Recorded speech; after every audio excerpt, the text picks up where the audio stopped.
ऐसी सरफेस जिस पे मौजूद हर एक पॉइंट सेम पोटेंशियल का हो इक्वी पोटेंशियल सरफेस कहलाती है। The surface on which every point has same potential is called equipotential surface. सम विभव पृष्ठ, पोटेंशियल को हिंदी में विभव कहते हैं। तो आप दूसरे ढंग से भी कह सकते हो, इक्वल पोटेंशियल के पॉइंट्स को मिलाती हुई जो सरफेस जाएगी वो इक्वी पोटेंशियल सरफेस है। Surface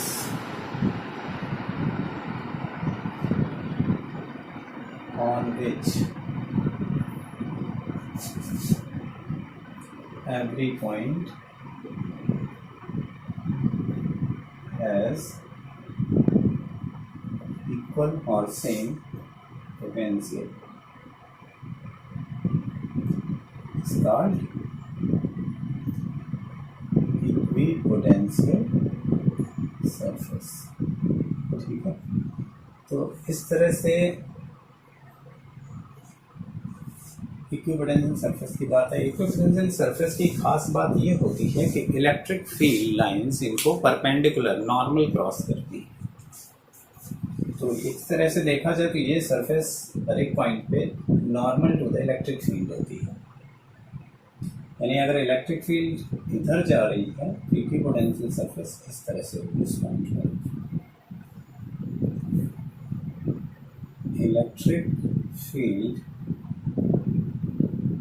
is always normal, that means perpendicular to equipotential surface। ये खास बात है। अब इक्विपोटेंशियल सरफेस को पिक्चराइज कैसे करें? जैसे पॉइंट चार्ज है तो पॉइंट चार्ज की वजह से जो r डिस्टेंस पर यहाँ पे पोटेंशियल होगा वो उतना ही होगा जो इधर r डिस्टेंस पे। r डिस्टेंस में मान लीजिए कि 2 सेंटीमीटर पे यहाँ जो पोटेंशियल है वो +5 वोल्ट है और यहाँ पे 2 सेंटीमीटर पे जो पोटेंशियल होगा वो वही होगा +5 होगा। इसी तरह से इधर 2 सेंटीमीटर पे जो होगा वो भी +5 है और इधर भी एट द सेम डिस्टेंस वो +5 है। तो चारों ओर इक्वल डिस्टेंस पे आप इनफाइनाइट नंबर ऑफ पॉइंट्स ले लें, सभी का पोटेंशियल सिमेट्रिकल होगा, बराबर होगा। चार्जेस की चारों ओर सेम पोटेंशियल होगा, क्योंकि ऐसा नहीं किसी पर्टिकुलर डायरेक्शन में ज़्यादा पोटेंशियल हो। ठीक है, और ये 3D की बात है। पूरा बाहर की ओर बोर्ड से इधर की ओर भी 2 सेंटीमीटर आगे आएंगे तो सेम पोटेंशियल होगा जितना अदर पॉइंट्स पे। तो एक पूरा स्फेरिकल शेप बनेगा, उस स्फेरिकल सरफेस पर इक्वल पोटेंशियल होगा। इस तरह से आप दूर जाते हैं तो पोटेंशियल डिक्रीज हो रहा है। तो यहाँ पे मान लीजिए आप चले गए, यहाँ पे पोटेंशियल 2 है, अगर 2 वोल्ट है, ये वोल्टेज है पोटेंशियल की यूनिट। तो यहाँ पे अगर पोटेंशियल 2 वोल्ट है एट सम डिस्टेंस 4 सेंटीमीटर, तो भी ये डिस्टेंस हो, इतनी डिस्टेंस पे इधर क्या होगा, यहाँ भी 2 वोल्ट होगा, कम होगा, और यहाँ भी +2 वोल्ट और यहाँ भी +2 वोल्ट। इस तरह से तो इस सबको मिलाती हुई जो सरफेस होगी वो आपको यहाँ बोर्ड पे तो सर्कल दिख रही है, but it will be spherical 3D picture. तो आपको बहुत सारे इक्विपोटेंशियल सरफेस मिलेंगे। जैसे प्याज में छिलके होते हैं, एक परत फिर दूसरी परत, ऐसे अलग अलग डिस्टेंस पे अलग अलग इक्विपोटेंशियल सरफेस होंगी। और इन सबका शेप कैसा है? स्फेरिकल, गोलाकार, स्फेरिकल है इक्विपोटेंशियल सरफेस। ठीक है, ये भी इक्विपोटेंशियल सरफेस है, इसका वोल्टेज अलग है, इसका अलग है। इस तरह और इन्फिनिटी पर क्या होगा? एट इन्फिनिटी, बहुत इन्फिनिटी से मतलब चार्ज क्यू का असर जहाँ बिल्कुल नेग्लेजिबल हो जाए, ख़त्म हो जाए, वो बड़ी डिस्टेंस इन्फिनिटी ली जाती है। तो यहाँ पर ये एट सम लॉन्ग डिस्टेंस यहाँ पर पोटेंशियल 0 हो गया। तो अब इन्फिनिटी पर जो स्फीयर जाएगा तो वो स्फीयर नहीं आपको लगेगा। लॉन्गर डिस्टेंस पे स्फीयर का आप छोटा सा पार्ट जब लेंगे तो वो आपको प्लेन की तरह महसूस होगा। ठीक है, तो पॉइंट चार्ज से बहुत दूर जाने पर जो इक्विपोटेंशियल सरफेस का शेप होगा वो प्लेन सरफेस। अगर हम 3D में पिक्चराइज करें तो इस तरह से उसका स्फीयर का छोटा सा पीस प्लेन दिखाई देगा। यानी कि अगर आपसे पूछा जाए एक डिस्टेंट पॉइंट सोर्स है, काफ़ी दूरी पर पॉइंट सोर्स है, उससे बनने वाली इक्विपोटेंशियल सरफेस कैसी होगी, that will be plain.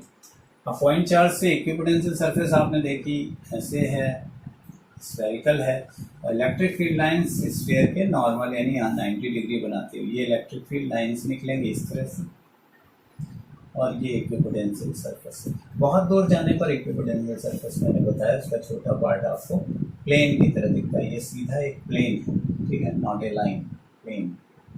Okay, तो ये प्लेन इक्विपोटेंशियल सरफेस,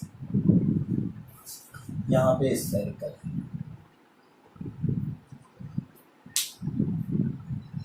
इसी तरह से एक अगर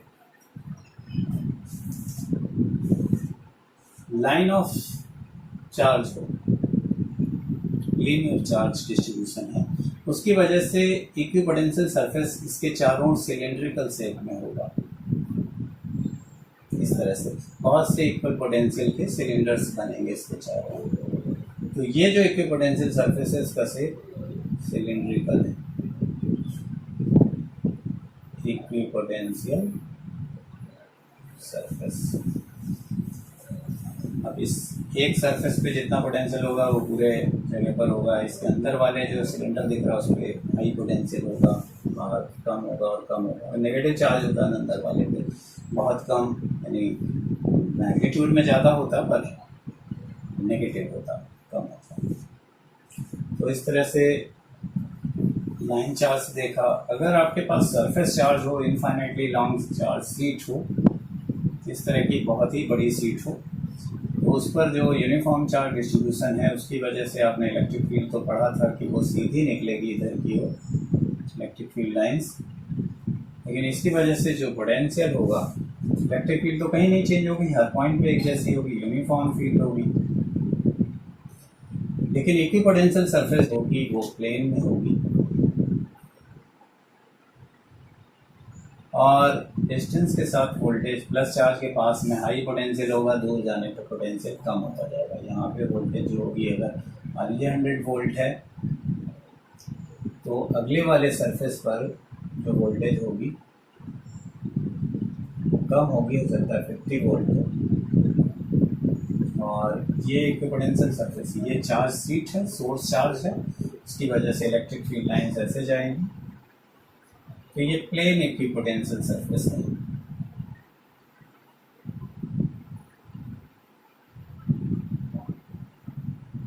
ये भी इक्विपोटेंशियल सरफेस है, प्लेन, और ये फील्ड की डायरेक्शन एरो से दिखा रहे हैं, इलेक्ट्रिक फील्ड ऐसे चली जाएंगी दूसरी सरफेस से होती है, ठीक है।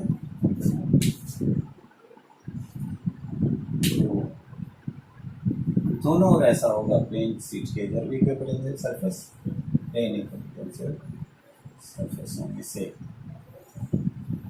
और भी इक्विपोटेंशियल सरफेस को दिखा सकते हैं आप, जैसे एक प्लस चार्ज है और दूसरा एक और प्लस चार्ज है, पॉजिटिव चार्ज की वजह से जो इक्विपोटेंशियल सरफेस है उसका शेप कैसा होगा, क्योंकि बीच में पोटेंशियल जीरो तो होगा नहीं, ठीक है, बीच में पोटेंशियल इसमें जीरो नहीं होगा बल्कि हाइयर होगा।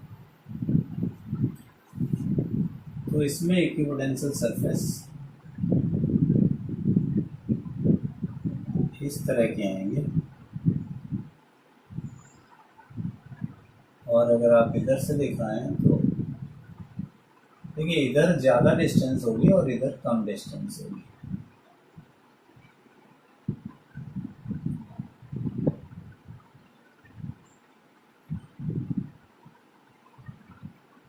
जैसे कि स्फीयर अट्रैक्ट हो गए, डिफॉर्म हो गए,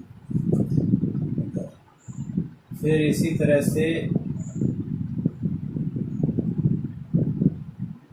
इस तरह से, और बहुत दूर वाले पे आप देखेंगे दोनों पॉजिटिव चार्ज आपको मिले हुए होंगे। आप इमेजिन कर सकते हैं दो प्लस चार्ज पास में रखे हुए हैं, प्लस चार्ज, तो बहुत दूर से अगर देखें तो दोनों प्लस चार्ज आपको अलग अलग नहीं देखेंगे, एक ही positive double charge 2Q charge के बराबर का एक चार्ज दिखेगा, उसकी वजह से बनेगी। बहुत हल्का डिप्रेशन रह जाएगा, और बहुत दूर से अगर देखें तो that will be A sphere complete. तो ये प्लस चार्ज के पेयर की वजह से बनने वाली जो इक्विपोटेंशियल सरफेसेस हैं वो इस शेप में आपको मिल गया। उसको अच्छे तरह से याद कर लेंगे भी, कभी कभी शेप बनाने को पूछे जाते हैं इसके। एक नेगेटिव चार्ज हो और एक प्लस चार्ज, तो क्या होगा, इसकी वजह से कहीं पर पॉजिटिव पोटेंशियल बन रहा है, इसकी वजह से नेगेटिव, तो कहीं पे दोनों इक्वल एंड अपोजिट होंगे तो वहाँ पे पोटेंशियल तो जीरो हो जाएगा। ठीक है, बीच में जीरो, इधर इन्फिनिटी पे जीरो होता है पोटेंशियल। जीरो वाली लाइन आप चाहें तो ऐसे दिखा भी सकते हैं, बुक में नहीं दिखाई गई एनसीईआरटी में, पोटेंशियल इस पर जीरो है इस तरह की सरफेस। और इसके जस्ट पहले तो ये इसलिए जीरो की इन्फिनिटी तक चली गई है, फिर घूमिए इन्फिनिटी पे पोटेंशियल जीरो होता है। इसमें आपको इस तरह से दिखाना होगा, जैसे यहाँ पे स्फीयर है, यहाँ पे पास पे एक पॉइंट लगाइए और यहाँ थोड़ी दूर लगाइए, इसको मिलाते हुए ऐसे ड्रॉ करिए। यहाँ पास में पॉइंट लगाइए, यहाँ दूर लगाइए, इस तरह से शेप को बनाना है। दूर जाने पे इनफाइनाइट पे जीरो हो जाएगा, लेकिन ये डिक्रीज हो रहा है इधर तेजी से पोटेंशियल डिक्रीज हो रहा है, इधर दूर में जाकर डिस्टर्ब डिक्रीज हो रहा है। इस तरह से समझें, मैग्नीट्यूड जो पास कर रहे हैं, तो इसका मैग्नीट्यूड यहाँ पे जितना है पास में इसकी वजह से कम हो गया, तो पास में ही इसका ज़्यादा है, लेकिन यहाँ दूर तक इसका असर जा रहा है। जैसे अगर यहाँ पे 100 वोल्ट है, तो यहाँ दूर तक यहाँ पे 100 वोल्ट है, यहाँ तेज़ी से डिक्रीज नहीं हुआ है, यहाँ तेज़ी से डिक्रीज यहाँ तेज़ी से डिक्रीज हो रहा है इसकी वजह से। ठीक है, यहाँ 50 होगा, यहाँ पे इसमें 50 होगा, तो जो वेरिएशन है बहुत तेज़ी से हुआ है, 100 से इधर तक, इधर से 100 जल्दी हो गया, यहाँ से धीरे धीरे बढ़ रहा है। तो आपको स्फीयर बनाना याद करना है, इस तरह से बनेगा, इस तरह से।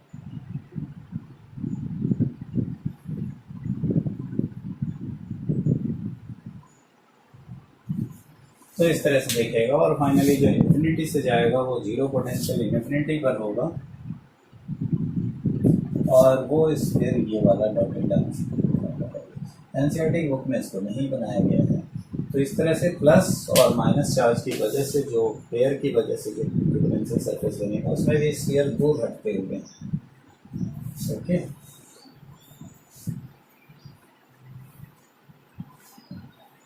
प्लस प्लस में पास आते हुए थे।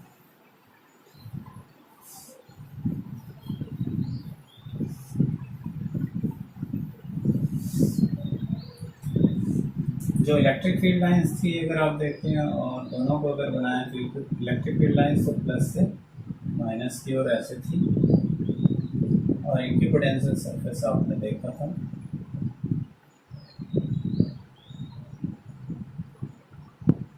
इस तरह से दूर जाते हुए स्फीयर से।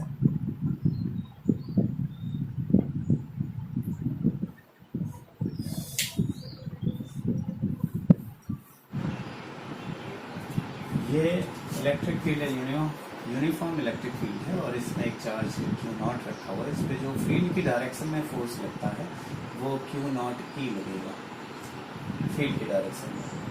और फिर आपको इसको 90 डिग्री पर, अगर फोर्स के परपेंडिकुलर 90 डिग्री पर मूव कराएंगे, मान लीजिए आपने यहाँ पर A पॉइंट से B पॉइंट तक लाते हैं, ये कोई A पॉइंट था और यहाँ से चला के B पॉइंट तक अप्लाई, तो वर्क डन कितना होगा? वर्क डन होता है फोर्स इंटू डिस्प्लेसमेंट। तो फोर्स क्या लगाना पड़ेगा? एक्चुअल में आप फोर्स के अपोजिट तो चला नहीं रहे हो, फोर्स से 90 डिग्री पर चला रहे हो। यहाँ पे आपको पता है कि कॉस एंगल भी लिया जाता है, तो F फोर्स और डिस्प्लेसमेंट के बीच में 90 डिग्री है, डिस्प्लेसमेंट भले ही x हो, और कॉस 90 क्या होता है? 0 होता है, तो सब कुछ 0 हो जाएगा। तो अगर हम इलेक्ट्रिक फील्ड के परपेंडिकुलर किसी चार्ज को मूव कराएंगे तो हमारा वर्क डन हमेशा 0 होगा। 90 डिग्री पर फोर्स के चलाने पर वर्क डन 0 होता है। तो इस प्रकार यहाँ से यहाँ ले जाने में जब कोई वर्क डन ही नहीं होगा, तो मान लीजिए यहाँ का पोटेंशियल VB हो और यहाँ का पोटेंशियल VA है, तो VB minus VA equal to work done from B to A to B, अगर ए से बी तक ले गए A to B upon charge carried, तो वर्क तो जीरो है, potential V B minus V A कितना होगा, पोटेंशियल डिफरेंस जीरो होगा तो V B equals to V A, यानी सेम वोल्टेज होगा। तो यहाँ पर इक्विपोटेंशियल सरफेस हमेशा परपेंडिकुलर होगी इलेक्ट्रिक फील्ड के, यानी इलेक्ट्रिक फील्ड के परपेंडिकुलर चलाने पर कोई भी वर्क डन नहीं होता, तो पोटेंशियल डिफरेंस भी नहीं होगा। इस पॉइंट पे सेम पोटेंशियल होगा, फील्ड के परपेंडिकुलर डायरेक्शन में जो भी पॉइंट्स लेंगे उन पे पोटेंशियल हमेशा इक्वल होगा। यहाँ का पॉइंट, यहाँ का वोल्टेज, यहाँ का वोल्टेज, ये आपस में इक्वल होंगे। Electric field, electric field. इसका रिवर्स देखें कि अगर किसी इक्विपोटेंशियल सरफेस पर किसी चार्ज को रन कराते हैं तो वर्क डन जीरो होता है। ये इक्विपोटेंशियल सरफेस है, तो इस पर कोई भी पॉइंट ले लें ए और बी, अगर आप यहाँ से किसी चार्ज को Q नॉट को यहाँ से उठा के वापस इसी पर रख दें, इसी सरफेस पर रहने दें, तो Q नॉट टेस्ट चार्ज को यहाँ से यहाँ वर्क कराने में कितना वर्क डन होगा, work done equal to charge into potential difference between A and B. सिर्फ भी लिख सकते हैं, डेल्टा भी लिख सकते हैं, लेकिन क्योंकि दोनों के बीच ये इक्वल पोटेंशियल के पॉइंट्स हैं, बी ए और बी बी तो बराबर होता है इक्विपोटेंशियल सरफेस पे, तो इनका डिफरेंस कितना होगा, अगर माइनस करेंगे तो जीरो होगा, तो पोटेंशियल डिफरेंस की वैल्यू जीरो होगी, तो वर्क डन जीरो होगा। इक्विपोटेंशियल सरफेस ऐसी सरफेस है जिस पर एक चार्ज को दूसरे पॉइंट तक, एक पॉइंट से दूसरे पॉइंट तक ले जाने में वर्क डन जीरो होता है। क्यों होता है, because there is no potential difference. यहाँ पे आप डेल्टा ई भी लिख सकते थे। ओके, अब हम लोग relation between electric field and potential देखते हैं। तो इसमें आप देखें कि मान लीजिए यहाँ पर कोई एक इक्विपोटेंशियल सरफेस है और इसके सामने एक और सरफेस है, दूसरी इक्विपोटेंशियल सरफेस। 3D पिक्चर बनाने की कोशिश है इस तरह से, और इस इक्विपोटेंशियल सरफेस का पोटेंशियल V है अगर, तो उसका उससे कम होगा अगर फील्ड इधर से निकल के ऐसे जा रही है, ये फील्ड की डायरेक्शन है। तो यहाँ पर पोटेंशियल इधर पॉजिटिव चार्ज है ऐसे समझ लीजिए, तो इधर की ओर पोटेंशियल ज़्यादा होगा, ये V प्लस BV है, और इधर इलेक्ट्रिक फील्ड की डायरेक्शन में पोटेंशियल कम होता जाएगा, क्योंकि वापस चार्ज को लाते हैं इलेक्ट्रिक फील्ड के अपोजिट, तो वर्क डन करना पड़ता है। इसका पोटेंशियल V है। तो इस इक्विपोटेंशियल सरफेस से यहाँ पर दोनों के बीच में बहुत स्मॉल डिफरेंस मान लेते हैं, छोटा सा गैप है dr, ठीक है। तो r की डायरेक्शन, अगर हम चार्ज से डिस्टेंस को मेजर करते हैं तो r की डायरेक्शन तो उधर ही हुई, तो जो r वेक्टर है उसकी डायरेक्शन उधर होगी। तो अब हम बात करते हैं कि अगर किसी टेस्ट चार्ज को यहाँ पर रखा हुआ है और उसको इधर से इधर लाएंगे इस डायरेक्शन में, तो नेचुरली तो इस पर जो फोर्स होगा इलेक्ट्रिक फील्ड की वजह से वो इधर की ओर लग रहा है, Q नॉट टाइम्स E। ये फोर्स है, ये फोर्स इलेक्ट्रोस्टैटिक फोर्स है, और इसके अपोजिट आप फोर्स लगाकर इधर की ओर F एक्सटर्नल लगा के लाते हैं तो आपको वर्क करना पड़ेगा, यहाँ से यहाँ तक लाते हैं तो कितना वर्क करना पड़ेगा, वर्क कितना होगा वो देख लें। और dW स्मॉल डिस्प्लेसमेंट के लिए जो वर्क डन होगा dW, वो F external into dr dot product होगा। अब यहाँ पर हम जानते हैं कि F एक्सटर्नल, जैसा कि पहले देख चुके हैं आप, equal to negative of F electrostatic, उसके अपोजिट लगा हुआ है, तो यही वर्क डन dW हो जाएगा माइनस FE डॉट dr। अभी हम वेक्टर फॉर्म में ही लिख रहे हैं, स्केलर क्वांटिटी, ये दोनों वेक्टर क्वांटिटी हैं। तो F की वैल्यू माइनस क्यू नॉट अगर हमने लिया है टेस्ट चार्ज जिसको डिस्प्लेस कर रहे हैं अपने एजम्पशन में, तो यहाँ पे डी आर से प्रोडक्ट होगा। और जब हम इधर लाएंगे तो वर्क करना पड़ेगा, वो पॉजिटिव होगा अगेंस्ट द इलेक्ट्रोस्टैटिक फोर्स, और वो वर्क पॉजिटिव है। और यहाँ पर अगर हम D W upon Q not लिखेंगे तो यहाँ पर मिलेगा minus E dot product D R. ये जो वैल्यू है हमारा वर्क भी पॉजिटिव और चार्ज भी पॉजिटिव, तो ये डी वी कहलाएगा, पोटेंशियल डिफरेंस स्मॉल वैल्यू है इसकी D V, small work done upon test charge, और ये हो जाएगा minus E dot D are.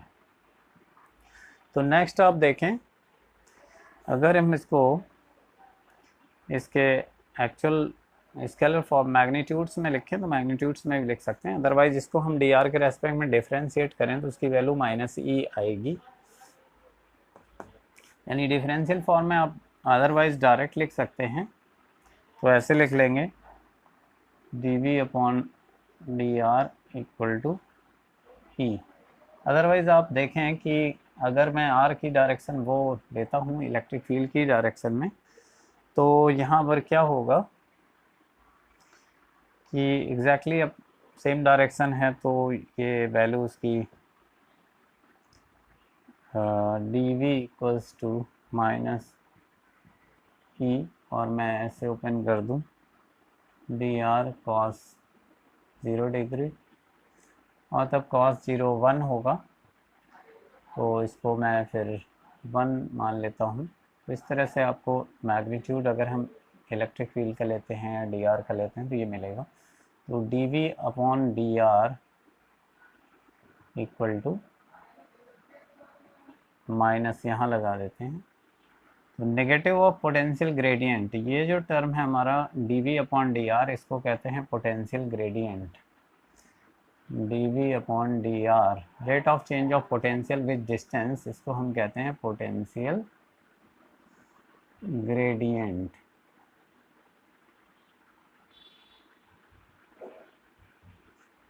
ये पोटेंशियल ग्रेडियंट है, और इसकी value negative of potential gradient electric field के इक्वल आता है। ठीक है, और वैसे तो हमारे लिए ये फॉर्म भी बहुत ही इम्पोर्टेंट है। इसको अगर मैं इंटीग्रल फॉर्म में लिखूं, ये तो रिलेशन है जो आपको याद रखना है, लेकिन इसको भी इंटीग्रल फॉर्म में अगर लिखूं तो इसको v इक्वल्स टू, इधर इंटीग्रेट करेंगे, आप वैसे भी लिख सकते हैं, ये पोटेंशियल डिफरेंस का इंटीग्रेशन, ये पोटेंशियल नहीं है बल्कि ये भी पोटेंशियल डिफरेंस है, स्मॉल पोटेंशियल डिफरेंस। और अगर मैं ऐसे लिख दूं, लिमिट के साथ लिखूं तो भी आप लिख सकते हैं, ए और बी अगर 2 पॉइंट्स हैं, जैसे एक पॉइंट ए और ए से आप बी पर लाते हैं तो potential difference between A B, और इधर इंटीग्रेट करेंगे तो minus E dot D R. ठीक है, और इसकी वैल्यू इंटीग्रेशन के बाद जो वैल्यू पुट करेंगे आप, तो वो V B minus V A. तो पोटेंशियल डिफरेंस किन्हीं 2 पॉइंट्स के बीच में minus E dot D R होता है। कई बार इसको हम डी आर की जगह डी एल भी लिख सकते हैं, दैट मीन्स इसको आप ऐसे भी लिख सकते हैं, potential difference V B minus V A equal to negative of E dot D L, इस तरह से। ठीक है, पर अभी हमारा कंसर्न केवल इससे है कि ये value D V upon D R equal to E आती है। अब इसमें नेगेटिव साइन से ये इंडिकेट होता है कि इलेक्ट्रिक फील्ड जिधर की ओर बढ़ रही है, इलेक्ट्रिक फील्ड इधर बढ़ रही है, उधर पोटेंशियल डिक्रीज करता है।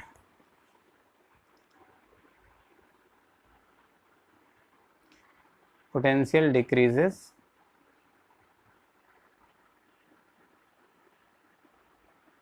along electric field. दूसरी बात है, ये डिस्टेंस कम होगी तो इलेक्ट्रिक फील्ड ज़्यादा होगी, आप देख रहे हैं रिवर्स रिलेशन है, ये अपॉन में डिस्टेंस कम हो, same for same constant potential difference, अगर डिस्टेंस बिटवीन द प्लेन, ये इक्विपोटेंशियल सरफेस अगर कम होगी तो फील्ड स्ट्रांग होगी। ठीक है, तो फील्ड की डायरेक्शन वो होती है जिधर पोटेंशियल ग्रेडियंट ज़्यादा होता है, तेज़ी से चेंज होता है पोटेंशियल। ठीक है,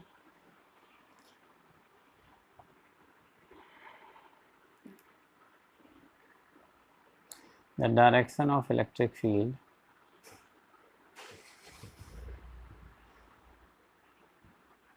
is along the direction in which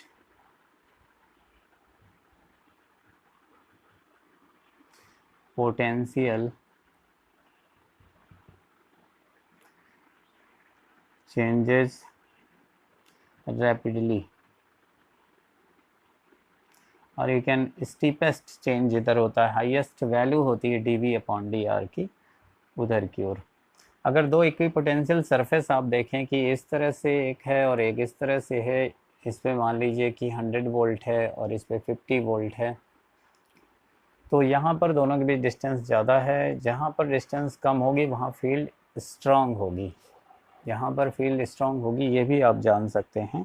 ये तीसरा पॉइंट बनाया जा सकता है कि जहाँ पर प्लेन्स के बीच डिस्टेंस कम है, इक्विपोटेंशियल सरफेस हैं, सरफेस के बीच डिस्टेंस कम, वहाँ फील्ड स्ट्रांग होगी। जैसे ये यहाँ फील्ड और यहाँ की बात करें, ये E2 है, यहाँ पर E1 है, तो E2 कम होगी, जबकि यहाँ पर जो E1 है, दिख रहा होगा आपको, वो ग्रेटर होगी।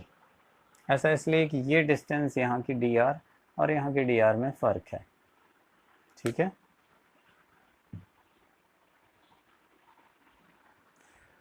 और इस सेकंड का मतलब ये है कि अगर देखा जाए तो ये अगर 100 वोल्ट है, ये 50 वोल्ट है और डिस्टेंस हर जगह बराबर है, तो इस तरह से नहीं लेंगे, यहाँ का पॉइंट भी 50 वोल्ट पर है, ये वाला 100 वोल्ट पर है, लेकिन इलेक्ट्रिक फील्ड इधर नहीं होगी।